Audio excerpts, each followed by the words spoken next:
All right, so we have a Samsung dryer here. I'm going to show you how to remove the drum, take the top off. Basically, this video is only to help you to remove the belt and also install the belt. All right, follow along. Now to take the front off, just be super careful. You will need to use a putty knife to gain access. Then you'll have a set of screws in the front to remove. Now, some models will be different, so just pay attention, but to gain access, you will need a putty knife. All right, and then the lower screws. The screws in the front where your lint catch is, those are special screws, those two.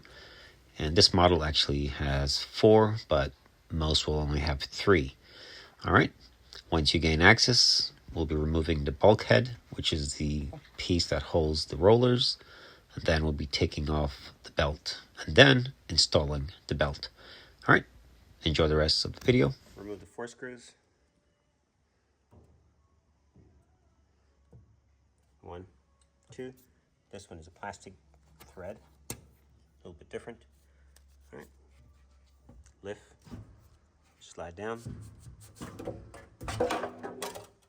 leave those in there. Now this is ready to be removed. Sometimes it helps to rotate this. So grab this, pull it up, and then rotate the drum